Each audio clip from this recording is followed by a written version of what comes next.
మనం ఈ వీడియోలో ప్రవేశిక అంటే ఏమిటి, ప్రపంచంలో ప్రవేశిక తయారు చేసిన మొదటి దేశం ఏది, ప్రవేశికకు ఉన్న మరికొన్ని పేర్లు ఏమిటి, మన రాజ్యాంగంలో ప్రవేశిక ఏ విధంగా ఉంటుంది, ప్రవేశికలోని పదాలు మన రాజ్యాంగంలో ఏ భాగాలు మరియు ఆర్టికల్స్లో ఉన్నాయి, ప్రవేశికకు సంబంధించి సుప్రీంకోర్టు తీర్పులు ఏమిటి, మన రాజ్యాంగ ప్రవేశికపై ప్రముఖుల యొక్క అభిప్రాయాలు ఏమిటి అనే విషయాల గురించి తెలుసుకుందాం.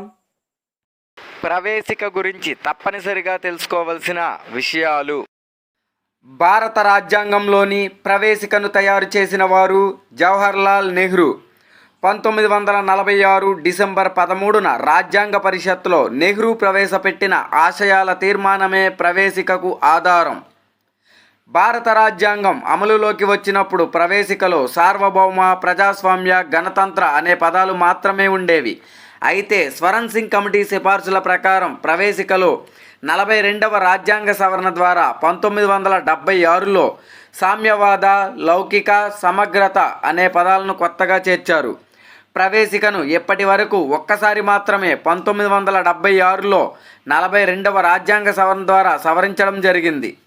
ప్రవేశిక భారత రాజ్యాంగంలో అంతర్భాగమే అని సుప్రీంకోర్టు కేశవానంద భారతి కేసులో తీర్పుని ఇవ్వడం జరిగింది. రాజ్యాంగాన్ని సవరించే అధికారం పార్లమెంటుకు ఉంది. రాజ్యాంగాన్ని సంరక్షించే అధికారం న్యాయ వ్యవస్థకు ఉంది. భారతదేశ ప్రజలమైన మేము అనే భావన రాజ్యాంగానికి ప్రజలే ఆధారమని తెలుపుతుంది. రాజ్యాంగ ప్రవేశిక భారతదేశాన్ని సర్వసత్తాక, సామ్యవాద, లౌకిక, ప్రజాస్వామ్య, గణతంత్ర రాజ్యంగా ప్రకటించింది. ప్రవేశికలో స్వేచ్ఛ, సమానత్వం, సౌభ్రాతృత్వం అనే భావనలను ఫ్రెంచ్ విప్లవం నుండి గ్రహించడం జరిగింది. ప్రవేశిక ప్రజలందరికీ ఆర్థిక, రాజకీయ, సామాజిక న్యాయాన్ని కల్పిస్తానని హామీ ఇవ్వడం జరిగింది. రాజ్యాంగ ప్రవేశికకు న్యాయస్థానాల రక్షణ లేదు. రాజ్యాంగము ప్రవేశిక లేదా పీఠిక లేదా ప్రియాంబుల్తో ప్రారంభమవుతుంది. రాజ్యాంగానికి ఉపోద్ఘాతం లాంటిది ప్రవేశిక. రాజ్యాంగ నిర్మాతల ఆశయాలు, లక్ష్యాలను తెలిపేది ప్రవేశిక.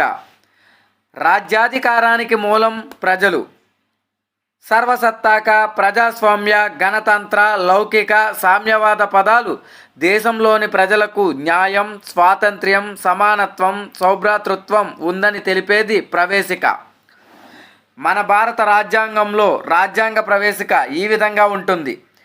భారతదేశ ప్రజలమైన మేము భారతదేశాన్ని సర్వసత్తాక, సామ్యవాద, లౌకిక, ప్రజాస్వామ్య, గణతంత్ర రాజ్యాంగాన్ని నిర్మించుకోవడానికి పౌరులందరికీ సాంఘిక, ఆర్థిక, రాజకీయ న్యాయాన్ని, ఆలోచన, భావ ప్రకటన, విశ్వాసం, ధర్మం, ఆరాధనలలో స్వాతంత్ర్యాన్ని, అంతస్తులలోనూ అవకాశాలలోనూ సమానత్వాన్ని చేకూర్చుటకు, వారందరిలో వ్యక్తి గౌరవాన్ని, జాతీయ సమైక్యతను, సమగ్రతను సంరక్షిస్తూ సౌభ్రాతృత్వాన్ని పెంపొందించడానికి 1949 నవంబర్ 26న మన రాజ్యాంగ పరిషత్తులో ఎంపిక చేసుకొని శాసనంగా రూపొందించుకున్న ఈ రాజ్యాంగాన్ని మాకు మేమే సమర్పించుకుంటున్నాం అని భారత రాజ్యాంగంలో రాజ్యాంగ ప్రవేశిక ఉంది.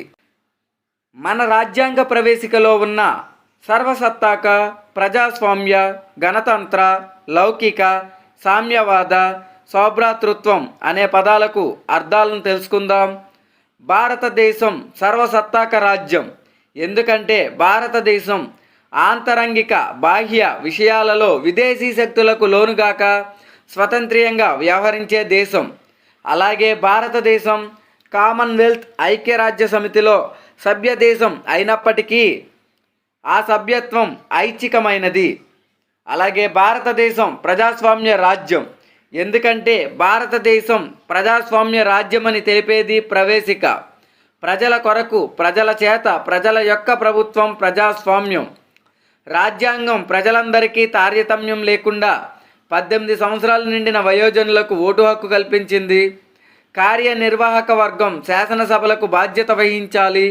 అధికార వికేంద్రీకరణ, పంచాయతీరాజ్ వ్యవస్థ ఏర్పాటు చేయడంలో గ్రామ స్థాయిలో కనిపించడం జరుగుతుంది.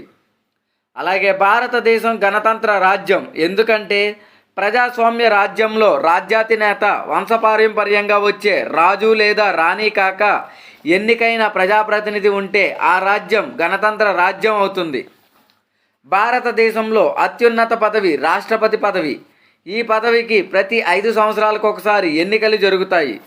ఈ పదవి ఎంపికకు కుల, మత, ప్రాంతీయ, లింగ వివక్షతలు ఉండవు. ఇంగ్లాండ్ గణతంత్ర రాజ్యం కాదు.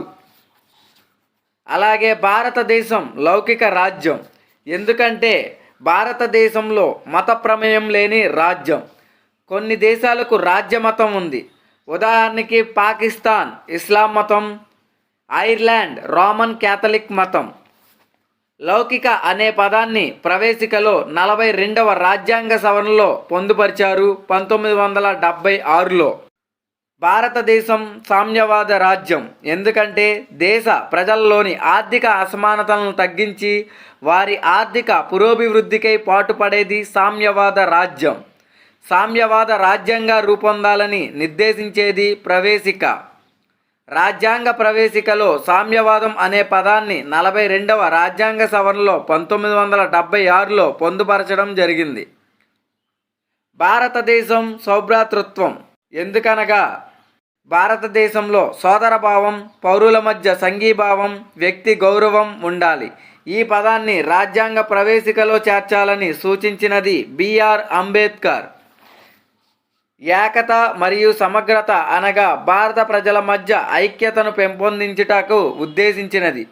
1976వ సంవత్సరంలో చేసిన 42వ రాజ్యాంగ సవరణ ద్వారా సమగ్రత అనే పదాన్ని ప్రవేశికలో చేర్చడం జరిగింది. మనల్ని ఎగ్జామ్లో అడిగే అవకాశం ఉంది, రాజ్యాంగ ప్రవేశికపై ప్రముఖుల యొక్క అభిప్రాయాలు ఏమిటి అని. మనం ఇప్పుడు వాటి గురించి తెలుసుకుందాం. భారత ప్రజలు ఎంతో కాలంగా కన్న కలల సాకారమే రాజ్యాంగ ప్రవేశిక అని అల్లాడి కృష్ణస్వామి అయ్యర్ తెలియజేయడం జరిగింది. ప్రవేశిక రాజ్యాంగ ఆత్మ మరియు హృదయం వంటిది అని పండిట్ ఠాకూర్ దాస్ భార్గవ తెలియజేయడం జరిగింది. రాజ్యాంగ ప్రవేశిక భారత రాజ్యాంగానికి మణిహారం, కంఠాభరణం, కొలమానం వంటిది అని పండిట్ ఠాకూర్ దాస్ భార్గవ తెలియచేయడం జరిగింది. ప్రవేశిక రాజ్యాంగానికి ఒక తాళం చెవి వంటిది అని జే డయ్యర్ తెలియజేశారు. ప్రవేశిక రాజ్యాంగానికి గుర్తింపు కార్డు వంటిది అని పాల్కీవాలా తెలియజేశారు. ప్రవేశిక రాజ్యాంగానికి కీలక సూచి అని ఎర్నెస్ట్ బార్కర్ పేర్కొన్నారు. ప్రవేశిక రాజ్యాంగానికి జాతక చక్రం వంటిది అని డాక్టర్ కెఎం మున్షి తెలియజేయడం జరిగింది. ప్రవేశికకు సంబంధించి సుప్రీంకోర్టు తీర్పులు. బెరుబారీ కేస్ 1960. ప్రవేశిక రాజ్యాంగంలోని అంతర్భాగం కాదు. బెరుబారీ అనేది పాకిస్తాన్, భారతదేశం మధ్య గల ఒక ప్రాంతం. ఈ ప్రాంతం పాకిస్తాన్, భారత్ల మధ్య మార్పిడి వలన ఏర్పడిన కేసు బెరుబారీ కేసు.